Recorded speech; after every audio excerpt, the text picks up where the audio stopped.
This is a story about a woman who, in better days, was chummy with President Clinton. Now, I don't know about him, but I do know that President Obama often reads my journals.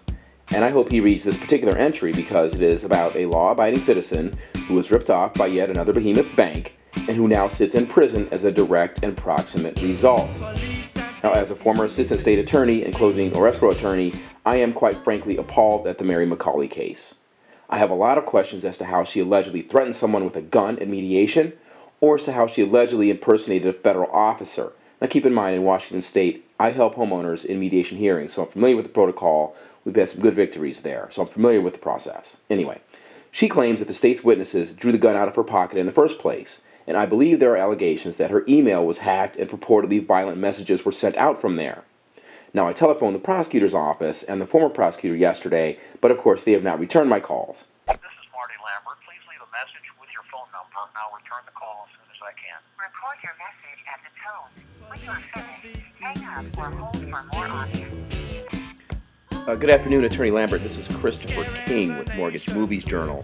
I was a closing attorney, and now I follow up on issues pertaining to foreclosure fraud.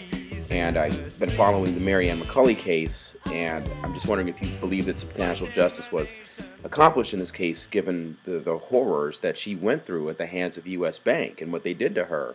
I don't know, it's a very confusing case to me. I do have some questions on it, and I don't want to jump to any conclusions, but it's very troubling overall. And I was trying to follow up a few minutes ago with Attorney Whipple, but I realize that they're in their own firm now. But at any rate, if you could give me a call back today, my number is 617-54.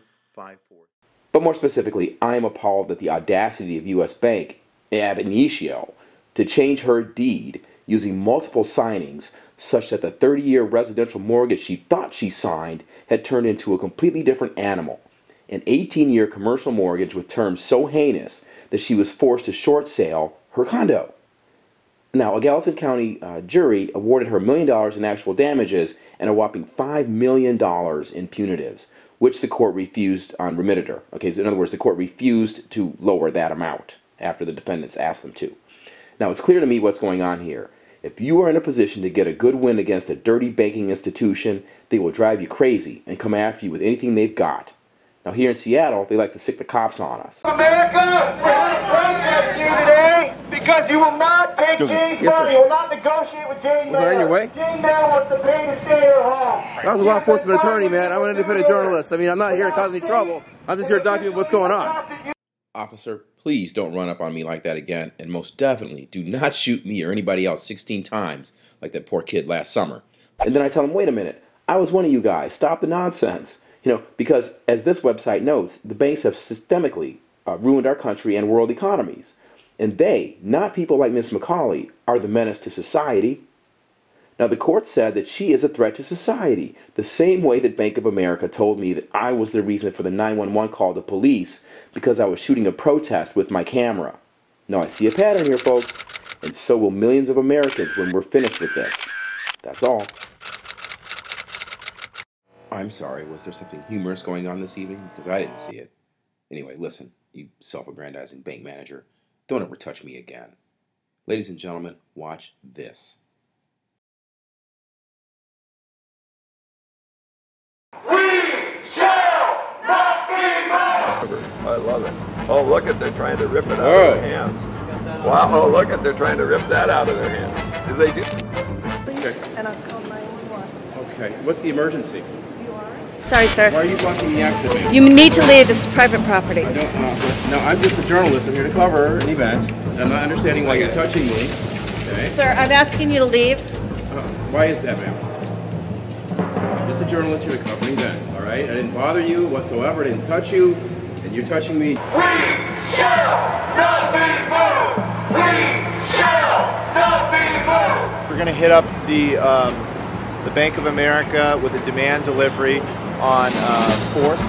So we're going to go down to the library. There's going to be an advance team that goes in. Sir, you need to leave.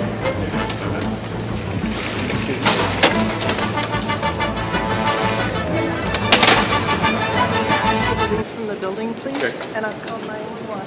Okay. What's the emergency? You are? I've Oh, I'm the emergency? I've asked you to Really? leave. This is private property now. Okay. I think the emergency is that the bank never has standing to foreclose on any of these properties. I think that's an emergency. You just don't care. We're a big criminal bank, and no one of them go to jail. Ma'am, come on. I'm just talking to people like normal people, right? We are normal, yeah, but we're mad. Officer, What else would we be? We're normal but mad. Can I ask you a question? What is it that they said that we did that frightened them? Just our presence, I think, their way, and they said some females are getting their faces. I don't know who that is. Oh, actually, we have it on Actually, camera. officer, if I may. I'm just telling you. No. You're just telling me. Can I talk to one?